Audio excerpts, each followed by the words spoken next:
3, 2, 1.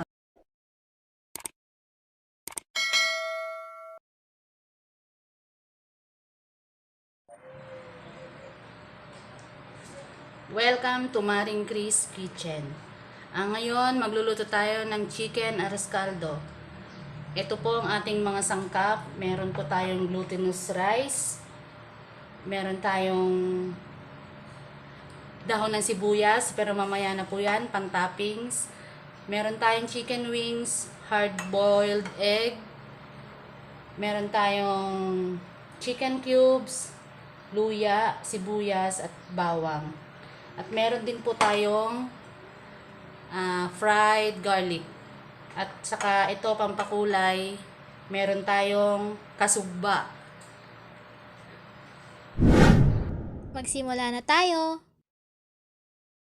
Nagpakulo na pala ako kanina ng bias ng baboy. Pero iset aside muna natin ito dahil gagamitin din natin ito maya-maya. Ang susunod natin gagawin ay maglalagay tayo ng mantika sa isang kawali. Hintayin lamang itong uminit dahil gagamitin natin ito sa paggisa ng sibuyas, bawang at luya.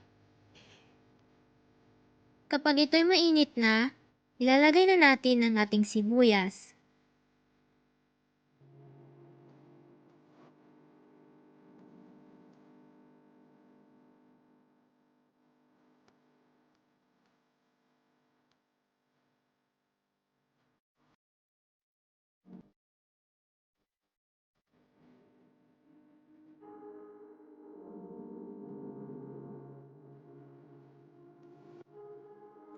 Ilalagay naman natin ngayon ang ating bawang.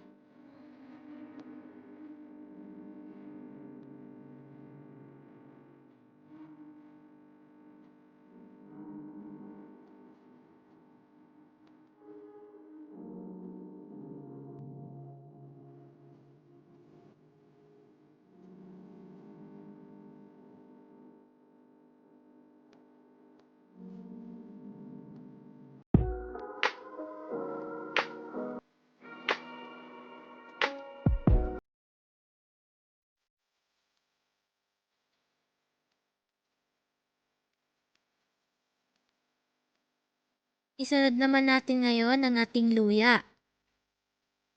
Halu-haluin lamang ito hanggang sa maging golden brown siya.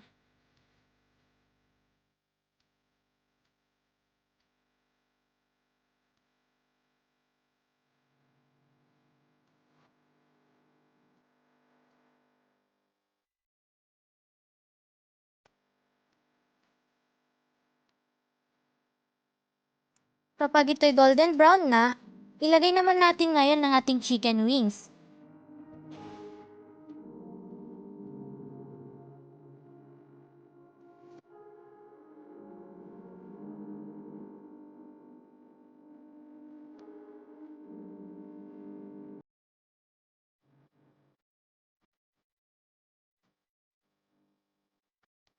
Pagkatapos nito ay takpan muna natin ang ating kawali at hintayin maluto ang ating chicken wings.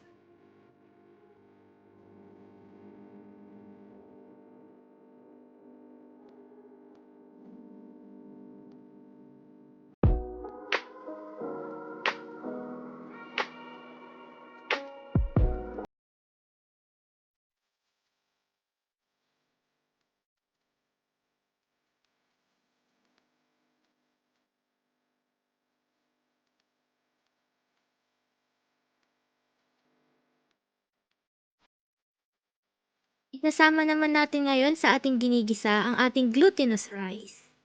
Ayan. Ilalagay lang po natin siya lahat at halu-haluin natin ito para maluto po ng maayos.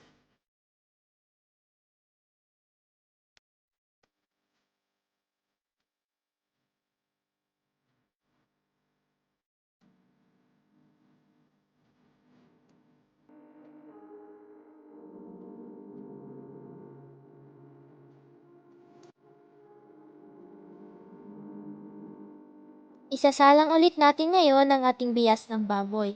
At ilalagay na natin ang ating iginisa na pinagsamang sibuyas, bawang, luya, chicken wings, at ang ating glutinous rice.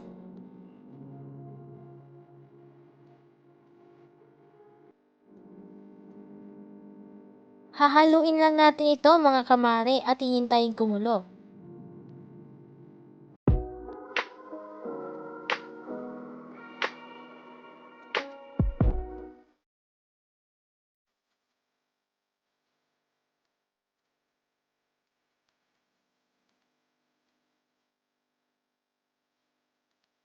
Kung sa tingin nyo ay kulang ang sabaw ng inyong niluluto, ay pwede kayong magdagdag.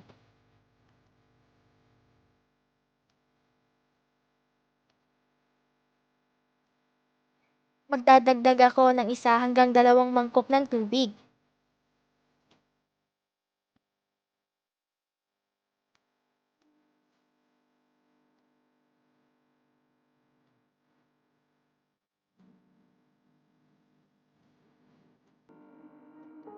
Pagkatapos nito ay tatakpan lamang natin ang ating niluluto at hintayin itong kumulo.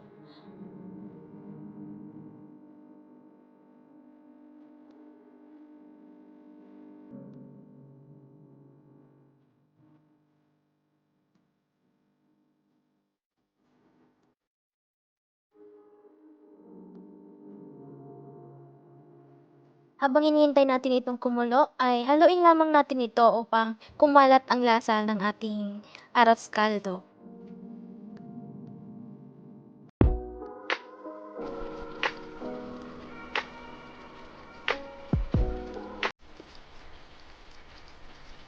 Makikita naman natin na kumukulo na at malapit ng maluto ang ating aros kaldo, kaya ilalagay na natin ang ating kasugpa upang magkaroon ng kulay ito at ang ating Knorr cube pandagdag ng lasa at ang paminta.